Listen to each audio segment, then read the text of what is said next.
The first topic will be covered by Patricia Lavandome, and she will speak about why should we not use opioids at all in our patient during general anesthesia. Please, Patricia.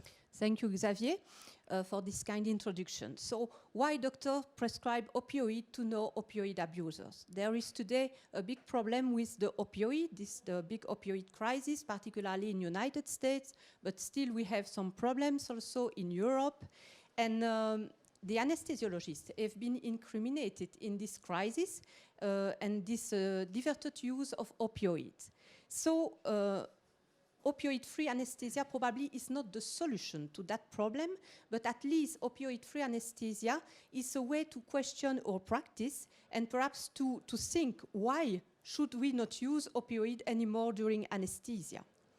So why do we use opioid during anesthesia? We use, as anesthesiologists, opioid because it's the most comfortable choice, because it's a dogma of anesthesia.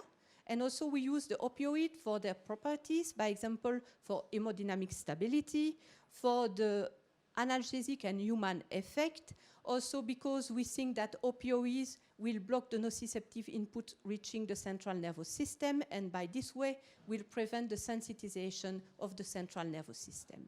Is it true? By example, if we question intraoperative opioid achieve hemodynamic stability, today, we have different molecules helping us to achieve hemodynamic stability. By example, if you use esmolol, it's a beta blocker. Esmolol can help to decrease the intraoperative and the postoperative opioid requirement of the patient without increasing postoperative pain, despite esmolol doesn't have analgesic properties. We also have molecules like the alpha-2 adrenergic agonists, by example, clonidine and dexmedetomidine, helping us to control the hemodynamic stability during the surgical procedure. And these alpha-2 adrenergic agonists have analgesic and anti-hypergesic properties. Intraoperative opioid helps to control intraoperative pain. By definition, pain is a conscious experience. Pain has two components, has an emotional component and a physical component. If the patient is asleep or if the patient is in coma, it's not right to talk about pain. We should use the term nociception. Nociception is only the transmission of the nociceptive input reaching the central nervous system. Opioid can perhaps control central nervous system sensitization because the opioid will block the nociceptive input reaching the central nervous system. But it depends the time we use the opioid and we administrate the opioid. We know that if we use opioid before the surgical procedure, preoperative use of opioid, high dose, by example, if in chronic pain patient, or in the past, we also administrate opioid as preemptive analgesia before surgery. In reality, it's not preemptive analgesia, it's preemptive hypergesia because we sensitize the central nervous system by using opioid at that moment. And also, if we use high dose of intraoperative opioid, we also can cause a central nervous system sensitization, and also we can create some acute opioid tolerance. And this effect is very, very immediate. And by different way, it will modify the processing of the nociceptive input into the central nervous system. So clearly, there is a time to administrate and to use opioid, and this time is when the patient is not anymore asleep, but when the patient is conscious. And it's well known that, by example, the opioids are more effective to control the affective dimension of pain than the sensory dimension.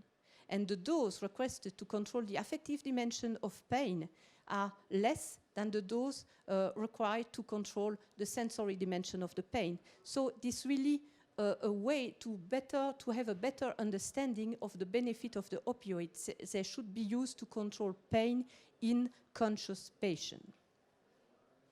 So, in conclusion, opioid-free anesthesia, is it a standard of care or a state of the art of anesthesia? This is the big question.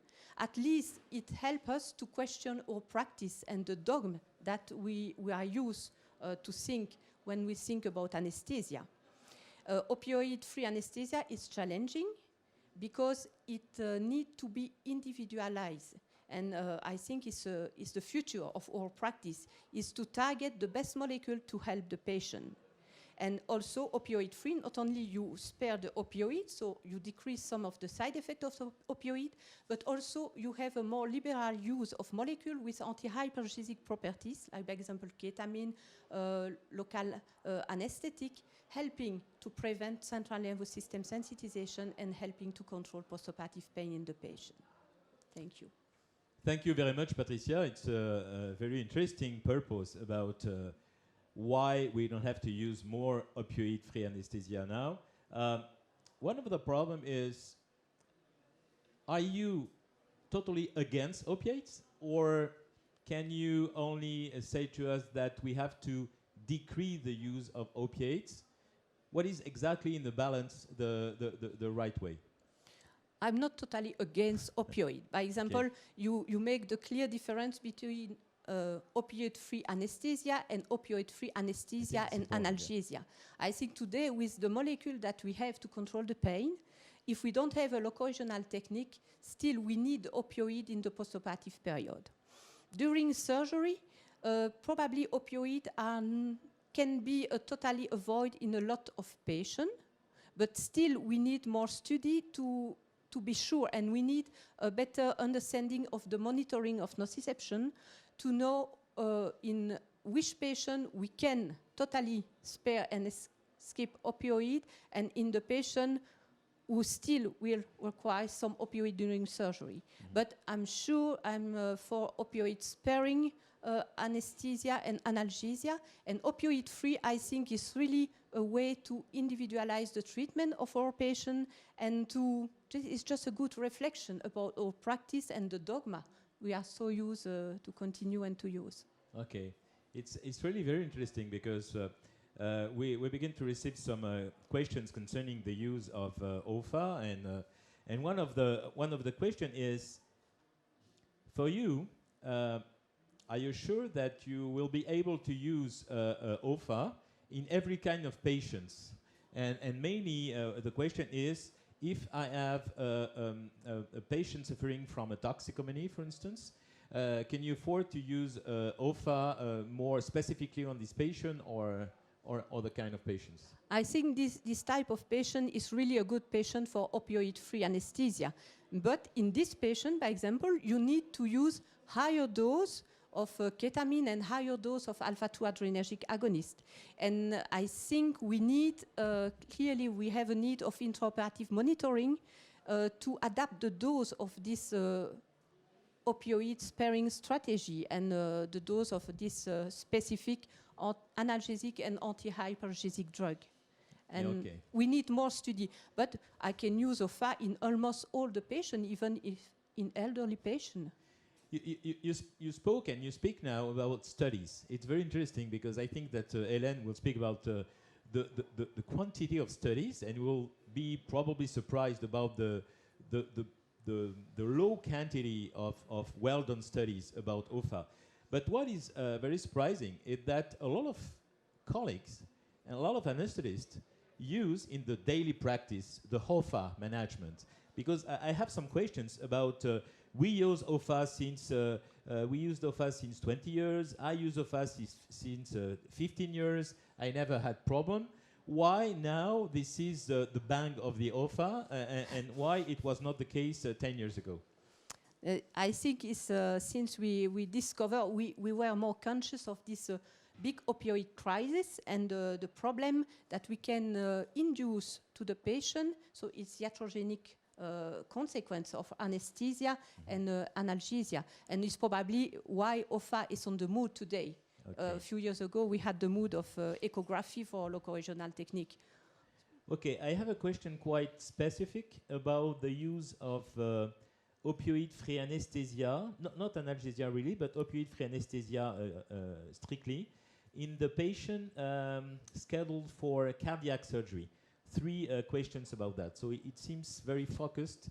do you think that for these patients with comorbidities, with cardiac problems, rhythmic cardiac insufficiency, with the risk of the adverse events of alpha-2 agonists, for instance, are you focused on these patients to the use of OFA, for instance? It is okay? It is not okay? What about? It's a good question. First, I don't do any more cardiac anesthesia, so I cannot answer. But OFA is really individualization of the treatment. So, by example, in cardiac patient, you cannot use dexmedetomidine or clonidine as you want. But, by example, ketamine would be a good choice. You have also intravenous lidocaine, have been used during cardiac bypass.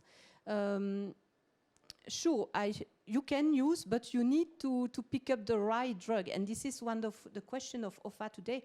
How many drugs to combine? When you combine the drugs, how can you adapt the doses? So really, we need more scientific work on OFA to be sure that we do good things to all the patients. Okay, so one of the key parameters is more studies, more trials to be sure that OFA is a good daily practice management in our patients. The final question I have to ask is, are you sure that the use of opioid-free anesthesia can break a little bit the amount of opioid dependency that we see everywhere in the world, because we have a focus on what happens in the USA. But we know that these kind of problems can happen in Europe, for instance, or in other countries. So do you think that this is a consequence of that? And if we use that, we can perhaps limit the risk of opioid dependency in the perioperative period? That's the good question. It's a good point, because there are some publications showing that despite you use OFA, if you let the patient leave the hospital with high dose of opioid, still is no benefit. So I think education is really important, education of the doctors, the nurse, the general practitioner, and OFA, this an initiation of a reflection on the way that we are using opioid.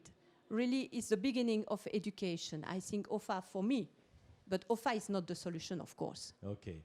And last but not least, this is important because in the same topic, I received a question of a colleague, and this colleague very specifically said, I use since 32 years with general anesthesia opiates, I never observed any instability, no comfort, and never dependency. So it's always the same question. So we have to say that probably this is not the answer for everything, but I think it's a good way to go for our patient to perhaps limit the use of opiates and perhaps to promote another kind of doing anesthesia in our patient. And this is what we should have in our portfolio to do that in our patient. I fully agree. Okay. Thank you, Patricia. So.